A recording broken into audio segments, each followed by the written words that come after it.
Habíamos anunciado que en el día de hoy tendríamos nuestro amigo y hermano Felipe Cuello, economista y catedrático de la materia de políticas públicas. Con Felipe Cuello vamos a hablar de varios temas, señores, tanto de lo que es la economía nacional como también lo que va a pasar en Estados Unidos después del triunfo de Donald Trump. Buenos días, Felipe, ¿cómo está, hermano? Yo muy contento, la verdad, muy contento con ese resultado, muy contento de estar aquí con ustedes de nuevo, contento con todos los televidentes que nos acompañan hoy para informarse sobre todos estos temas tan esenciales, y aprovechamos para extenderle un agradecimiento al ingeniero Eduardo Estrella, quien yo conocí como presidente del Senado, por esa felicitación que nos ha extendido a los miembros del Partido Republicano en nuestra victoria.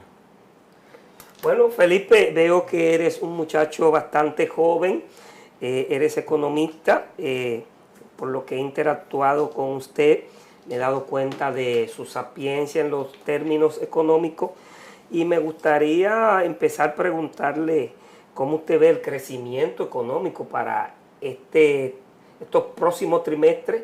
Dice que entre un 0.5 o 5 tantos por ciento crecerá nuestra economía. Sin embargo, la población de a pie, como yo digo, el dominicano que se levanta como el sol de cada mañana, pues no percibe pues este crecimiento económico, y me gustaría saber por qué pasa esto en nuestro país. Bueno, yo creo que no podemos esperar ahora, entrando en el 2025, lo que se llama una edad de oro.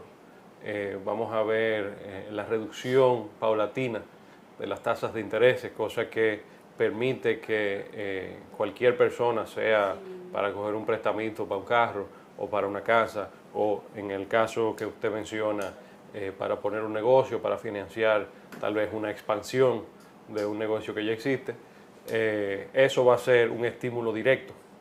Incluso el que ya lo hizo y ya tiene su préstamo aprobado y que lo ha ido pagando, ya lleva 1, 2, 3, 10 años pagando su préstamo, cada vez que baja la tasa de interés, pues ahí tiene un pequeño respiro comparativamente con una tasa de interés más alta, y eso tiene un efecto directamente estimulativo, le deja un recurso existente que se iba a dedicar al pago de intereses o al servicio de la deuda, que puede gastar dentro de la economía, cosa que dinamiza el consumo y la inversión.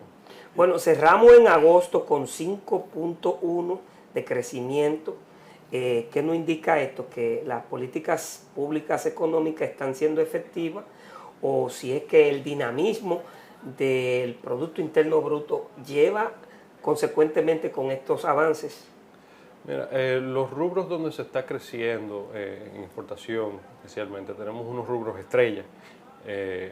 Yo escribí este año un análisis de las exportaciones de tabaco, que son un valor agregado, o sea, no deja de ser agroindustria, es algo que se siembra, que se cosecha, sí, pero sí consigue procesarse en manos de una mano de obra calificada, que hay que entrenarla, tiene cierto nivel de entrenamiento que puede después aplicar para ganarse la vida mucho mejor de lo que estaría en otras circunstancias donde no es mano de obra calificada.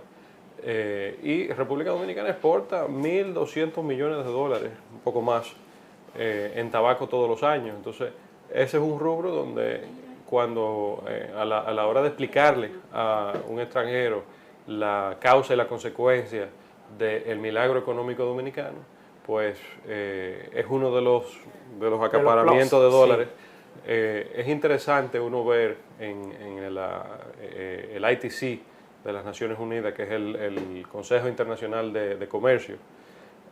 Usted tiene ahí un Polonia, que también exporta mucho tabaco, pero es tabaco de liar para hacer cigarrillos, vamos a decir, de un poco menor valor agregado que como pudiera ser un habano, se dice técnicamente.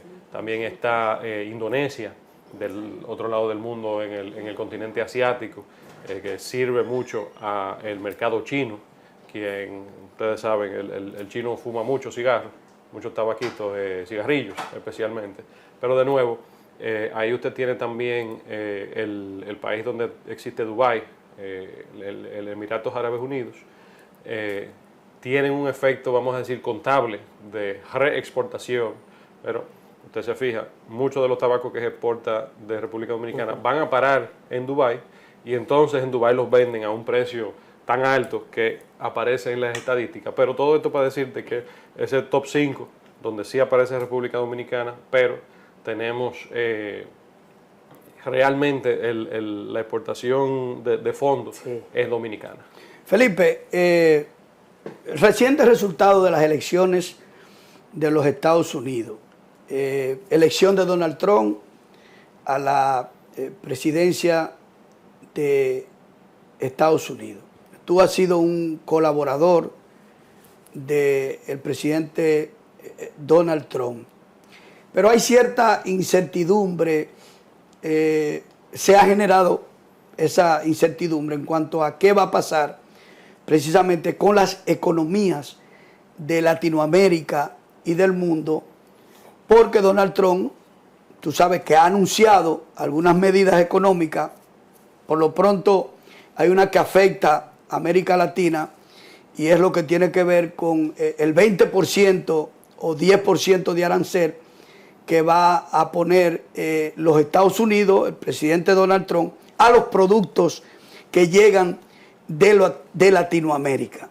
Yo quiero que tú me digas qué va a pasar, cuál es la situación que nos encontramos nosotros y cómo puede repercutir precisamente estas medidas económicas, tanto migratorias también, que son económicas también, sobre nuestro país.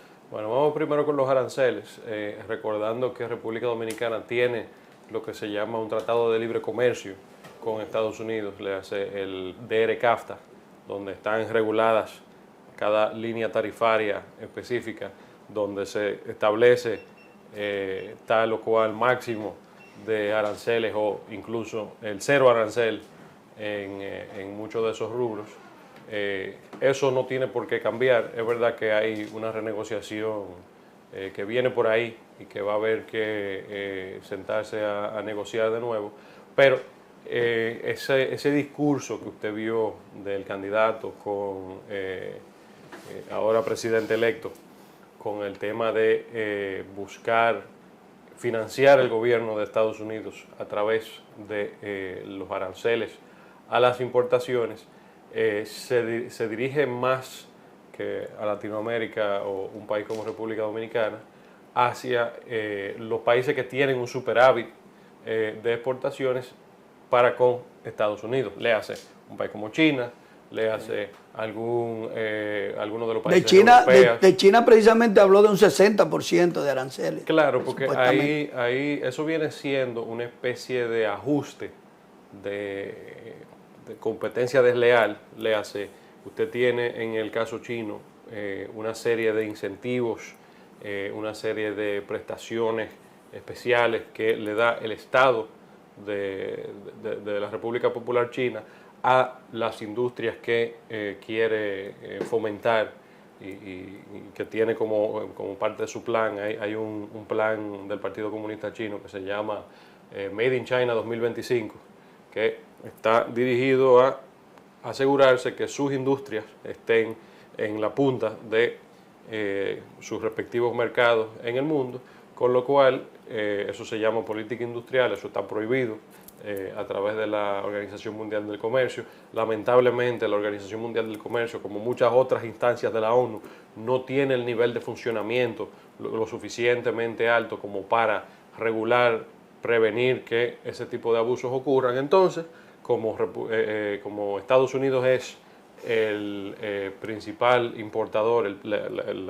esa política está dirigida hacia las exportaciones a Estados Unidos, ellos consiguen ajustar, o van a hacerlo ahora que entre el nuevo gobierno de Donald Trump con esa política de aranceles, van a ajustar esa reducción de costos que puede influenciar en un mercado internacional que se da a nivel interno de la República Popular China, pues bueno, al yo cobrarte el arancel cuando llegue ese producto a costa de Estados Unidos, vuelvo y ajusto la competencia de cualquier otro producto importado de cualquier otro sitio versus ese precio manipulado artificialmente bajo. Y ahí cabe decir, ahí de por medio hay mano de obra esclava, que no le cobran la luz, le regalan los terrenos, le prestan tasas muy favorables, la moneda de por sí, el yuan, renminbi chino, está subvaluado versus donde debería de estar, y son una serie, es un jugar completo de políticas pro exportaciones que si lo hiciera República Dominicana no sería un gran problema porque no tenemos el tamaño como para afectar la economía mundial, pero cuando usted está hablando de la segunda economía del mundo, pues naturalmente hay que tomar medidas. Felipe. Escúchame, sí. Felipe, yo quiero que tú me aclares el tema precisamente migratorio y las acciones que podría empezar a implementar un gobierno de Donald Trump, específicamente con el tema migratorio y con lo que tiene que ver, por ejemplo, con los ciudadanos haitianos que hay en Estados Unidos que están de manera ilegal. Claro. En el hipotético caso, es una preocupación nuestra de que el presidente Donald Trump tome medidas drásticas respecto a la migración y tienda a repatriar a los haitianos que están de manera ilegal para Haití. Esto no puede generar una presión hacia la República Dominicana, bueno, que ya tenemos de por sí. No tiene por qué hacerlo, precisamente porque fíjese que en este caso Estados Unidos estaría siguiéndole los pasos al gobierno dominicano en esa política.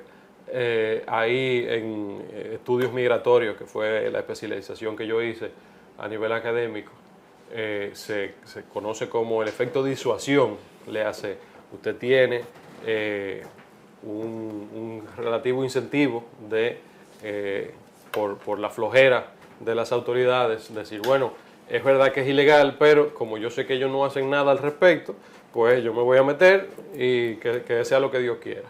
Bueno, cuando ese mismo gremio de posibles migrantes ilegales ve, no, espérate, ahí se está dando fuerte, ahí se están tomando medidas, ahí están arriba de eso, pues el efecto disuasión asegura que no vengan más. Y entonces ahí se convierte en un problema mucho más manejable a la hora de tú decir, bueno, son tantos, se tienen que ir tantos, y si vamos a chancear a alguien, pues bueno, a partir de ahí es que uno puede comenzar a pensar en a quién es que tú vas a chancear. Pero antes de eso, si tú de entrada entras y dices, bueno, vamos a hacer una amnistía y todo el que está aquí ya se queda, pues entonces el que no ha venido todavía dice, no, esos son unos flojos, yo voy para allá.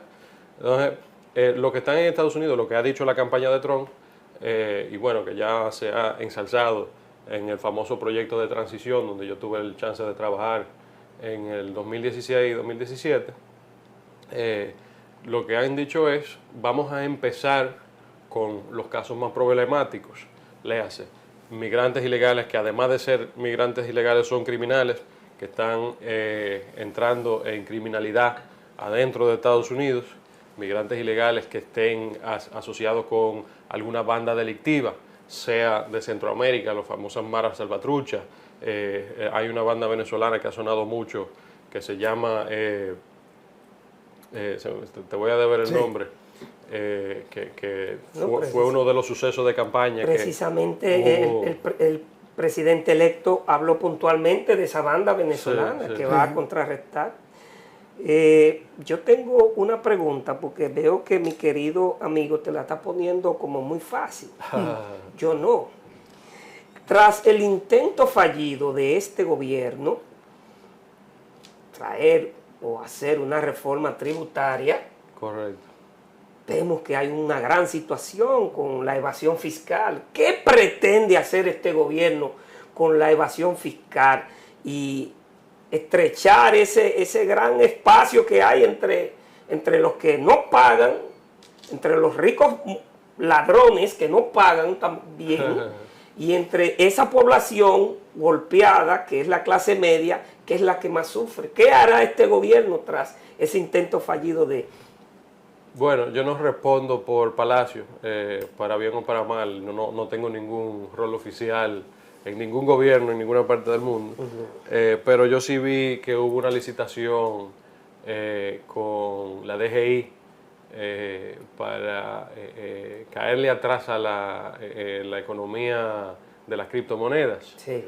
Que puede ser que ahí esté llegando a caer alguna que otra boronita de las que usted menciona, Sí. Que pudiera solventar un poco ese déficit, ese fuerte déficit que tenemos en República Dominicana de más de un 3%. Y volviendo a Estados Unidos, que ahí también hay ese mismo tema, fíjate que el último déficit de este año, del año pasado y del año antepasado también, es de un 7% del PIB. Sí. Recordando que cuando en el 2008 se habló de una medida de excepción, de estímulo, el famoso paquete de estímulo del primer gobierno de Obama, era un paquete de estímulo de 5% del PIB. ¿Okay? Ahora estamos hablando de como manera de corso, como comenzar, arrancar como punto de partida un 7% del PIB de Estados Unidos, que es el más grande del mundo, financiado por deuda, financiado de manera deficitaria. Tengo otra preguntita para volver al patio, a República Dominicana. ¿No cree usted que es un doble discurso del gobierno central decir que está reduciendo los gastos desde un punto 46, donde vemos el director general de la OPTIC que está haciendo contrataciones de alquileres hasta 2.700 millones? ¿No cree usted que es un doble discurso para que esta economía sea saneada? Con eso da para un edificio nuevo, ¿verdad? Sí. Mira, yo no vengo a calentarle la oreja a Bartolomé, aunque realmente hemos visto su evolución con algún interés. Y bueno, eso alguien debería de hacer un estudio de bueno, yo le pregunto porque veo que me dice que usted es economista, se supone que usted debe dominar eso. Somos economistas. Lo que pasa es que la noticia a la que usted se refiere, Adal, es que el gobierno, en algunos cálculos que ha hecho, precisamente ha evaluado el monto de los dineros que se dedicaban a alquileres de locales para oficinas del Estado, por ejemplo, en los gobiernos anteriores, y que en este gobierno supuestamente se ha reducido de 46% a 30 y pico por ciento. Exacto. Entonces, pero el tema no es... me acaba de alegrar la mañana. El tema no es ese, Felipe. El tema es que el Estado realmente es grande. No es el mismo Estado de hace años. Y el Estado no tiene la capacidad para albergar a todas las instituciones. Incluso déjame decirte que en algunos pueblos hay oficinas en estado paupérrimo. Claro, y es así, Felipe. No, mira, toda la razón. Eso es así, lamentablemente. Ojalá no lo fuera, pero lo es. Ahora, que yo subrayaría para nuestro televidente que esté viendo esto. Ahí el problema, más que nada, es a quién fue que le alquilaron el edificio. Porque el funcionario lamentablemente, un funcionario dominicano, condición que yo llegué a compartir en algún momento, tú sabes, uno trata de hacerlo lo mejor que uno pueda, pero incluso hay personas que hasta por ignorancia no saben. Ahora, yo sí te puedo asegurar que el que te está arrendando un edificio de eso sabe muy bien lo que está haciendo. ¿Verdad? Claro. Eso sí. ¿Qué queremos dejar dicho con eso? La solución al problema del déficit, el gasto deficitario, es el crecimiento. ¿Qué usted le devuelve al pueblo con ese gasto? Bueno, usted tiene la tarea política de defender eso y de hacer lo mejor que usted pueda en su cargo, en su escaño, en lo que sea, cualquier dependencia que pueda hacer que usted tenga. Pero a la hora de usted dejarle a los ciudadanos del futuro esa deuda, eso es su responsabilidad no ser irresponsable con eso, valga la redundancia. Y ahí yo puedo felicitar la reciente venta. Eso el gobierno realmente no tiene nada que ver, pero hubo una zona franca que era propiedad, una compañía dentro de una zona franca que era propiedad de una empresa extranjera que le vendió esa dependencia a otra empresa extranjera. Sí. De nuevo, ahí el gobierno no tiene nada que ver más que como regulador, como en este caso la DGI fue a cobrarle su rico 18% a los 4.8 mil millones de dólares que cruzaron por esa transacción. Y ahí es que uno dice, mira, no es algo que tenga que hacer o no hacer un gobierno de turno para que... es sencillamente asegurarse que las condiciones se den para que ese tipo de cosas pasen solas, ¿verdad? Y de ahí cualquier financiamiento que requiera el Estado, pues imagínate, ahí cayeron un dinerito pesado. Felipe, dos preguntas que yo quiero que tú me contestes. Primero, ¿cómo evalúas el retiro por parte del gobierno del proyecto de modernización fiscal? Ahí mismo. Positivamente. Ahí mismo preguntarte. La reforma fiscal es necesaria. Necesaria por la forma en que opera el gobierno respecto a lo que es el déficit fiscal. Ahora, ¿cuáles son las áreas de la economía que debe impactar una futura o un futuro proyecto de modernización fiscal? Hay tres aspectos importantes que yo creo que hay que tomar en cuenta en una posible introducción de un proyecto de modernización fiscal. Primero, el tema de la informalidad. La economía en un 50 y pico, 60% es informal. O sea, aquí hay un tema con la informalidad de la economía. El tema de la evasión y el otro tema que tiene que ver es con la calidad del gasto. Lógico. Que es en lo que el gobierno debe concentrarse. ¿Cuáles son las áreas específicas que tú crees que un futuro proyecto de modernización fiscal hay que tomar en cuenta para poder el Estado obtener los recursos necesarios para cumplir con sus metas de desarrollo? Pues mira, la última vez que yo estuve por aquí, Beliar, y usted recordará que hablamos, eso fue antes del retiro del proyecto, explicamos que ahí hay un tema, esto en política pública se analizaría como una de las instancias de negociación. El gobierno había sometido un proyecto que estaba dispuesto a aseverar algún que otro detalle, sujeto a que el respectivo gremio, en este caso los lobistas, ¿verdad? La persona que entra al Congreso Nacional a echar su pleito por su tema, ¿verdad? Exacto. Para eso están. Habíamos aseverado que cómo era posible que yo, imagínate, yo fuera un lobista, yo fuera uno de estos empresarios, a la hora de yo ir a la Comisión de Hacienda a negociar mi tema con los redactores, los que están a cargo de modificar en primera instancia ese proyecto de ley, cómo era posible que mi contraparte iba a ser alguno de los diputados más cuestionados del partido de gobierno. Entonces, yo creo que ese mensaje se escuchó claro y contundente y el presidente hizo lo correcto al retirar esa pieza de legislación. A veces eso es lo que toca hacer. Ahora, si usted me pregunta cuál es el mejor de los casos, la reforma fiscal ideal, pues mira, ahí son varios temas.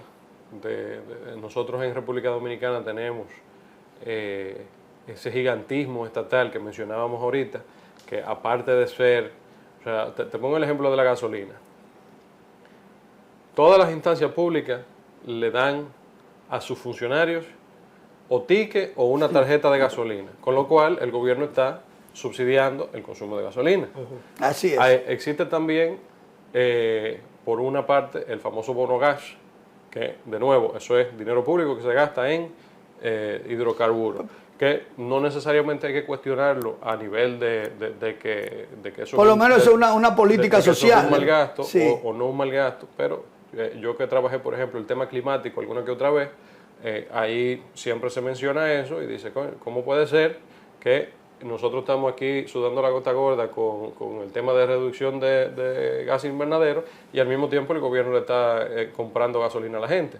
Entonces, por el otro lado, usted tiene también un impuesto a los combustibles que es, y lo han dicho muchas veces en público, tanto en este gobierno como en el pasado, es totalmente esencial para financiar no solamente el gasto gubernamental en general, visto desde un punto de vista macro, es esencial para un tema de flujo. O sea, si no fuera por el impuesto a la gasolina, habrían semanas y meses donde el gobierno no tendría un chele, que tendría que esperar a que entren unos cuartos de otro lado para solventar gastos y deudas. Entonces, ahí usted ve lo que se llama una política esquizofrénica, incompatible con sí misma.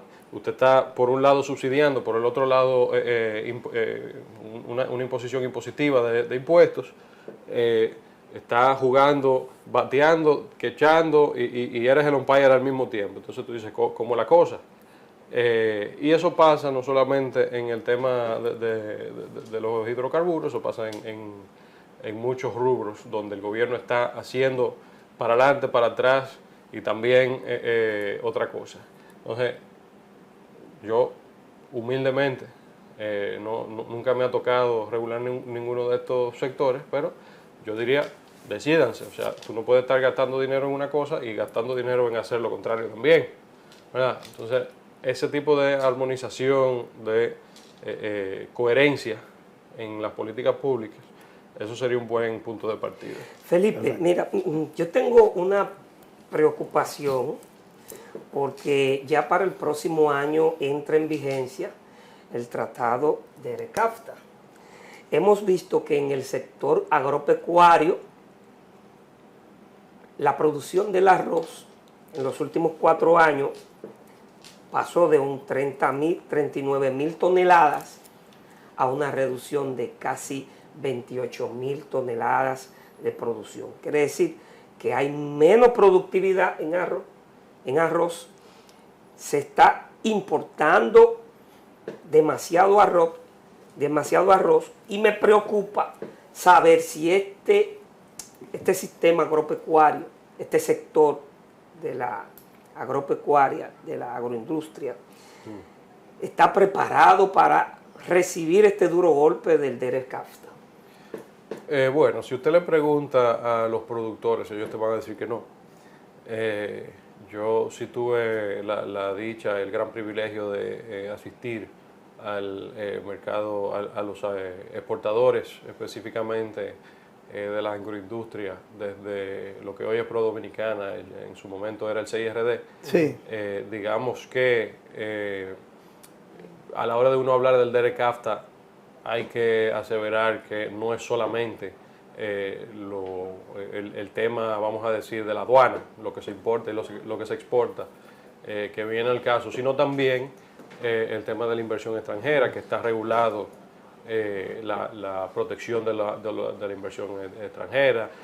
Ahí se establece en cuál instancia, de cuál sistema legal se va a solucionar cualquier disputa. La solución de controversia también se puede apelar a una especie de tribunal de arbitrio, que no es, entre comillas, legal, sino de vamos a entendernos. Entonces, ahí hay más temas, pero usted me pregunta por el arroz. El arroz estamos viendo en el año 2024 que hay no solamente una sobreproducción, sino también no se ha movido el producto de la manera que ha pasado también con el plátano, ¿verdad? Que se ha traído a colación en la prensa nacional. Eso me dice a mí que usted tiene espacio de donde exportar, ¿verdad? Porque si tiene una pila de arroz que no encuentra qué hacer con ella, pues en el mundo hay mucha hambre como para uno echar a perder cantidades industriales de comida, ¿verdad? Entonces es un tema de buscar, y eso no me toca a mí, ni incluso a ninguna instancia del gobierno, eso le toca al que vende arroz, es buscar en qué parte del mundo está un sitio donde se pueda vender a un precio que tenga sentido, llevarlo hasta allá y solventar esa disparidad en la oferta de comida.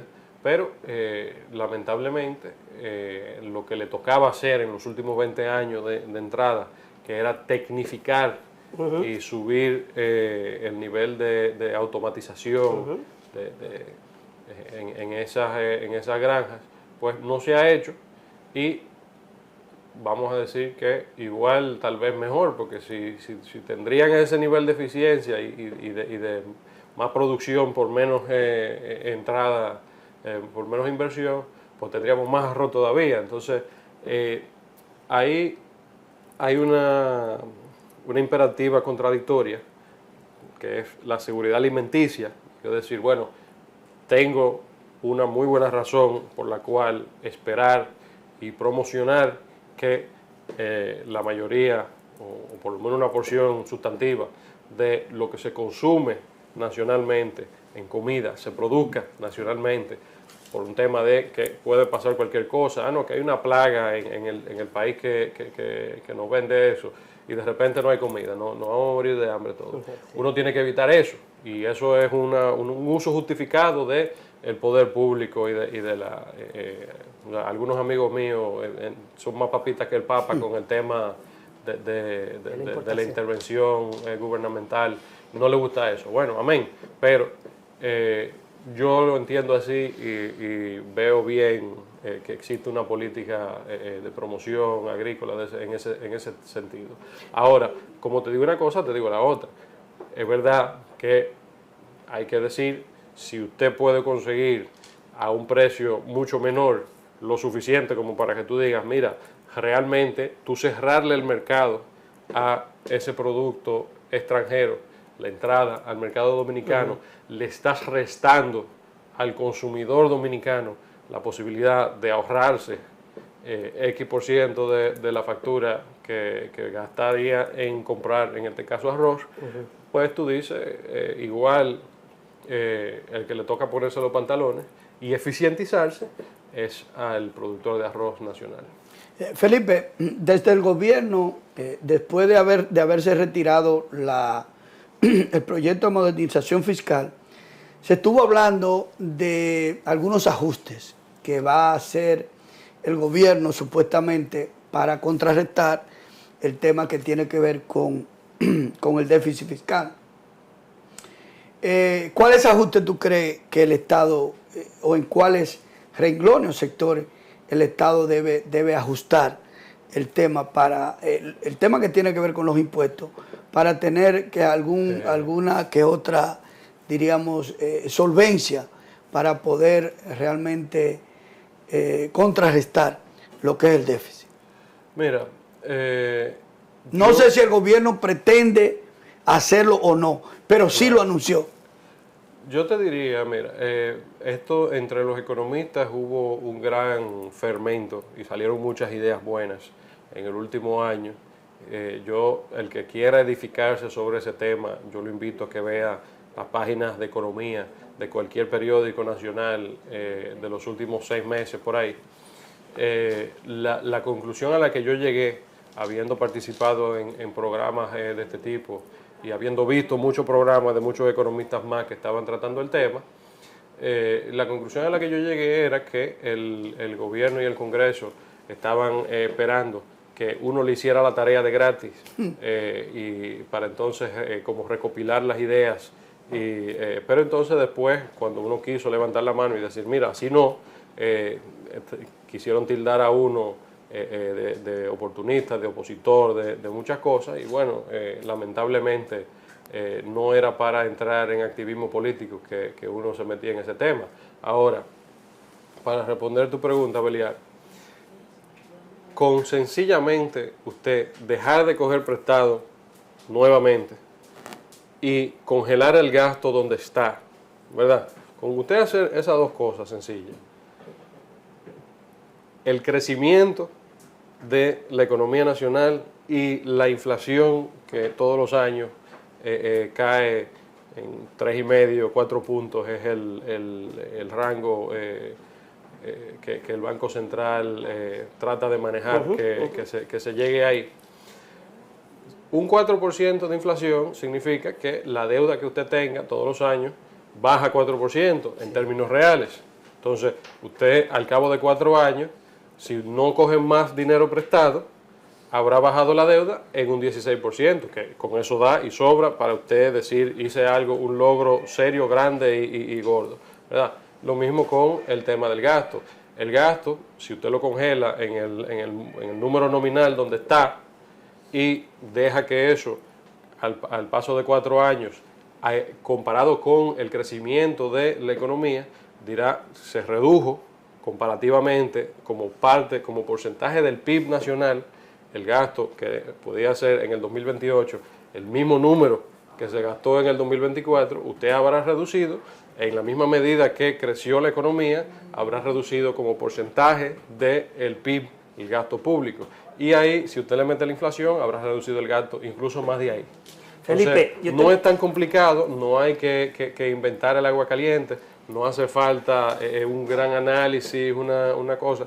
Con usted sencillamente congelar la deuda pública y congelar el gasto donde está y dejar eso así 3, 4 años de corrido, si fueran 10 mejor, ahí llegaríamos a una mejor República Dominicana. Tengo una última pregunta antes de irnos a la pausa.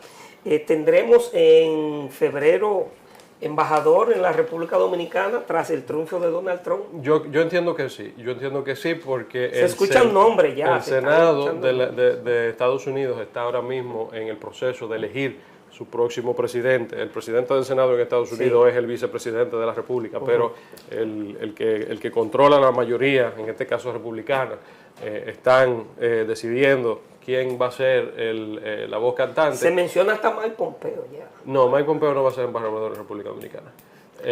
Lamentablemente al que le duela eso no va a pasar. Señor.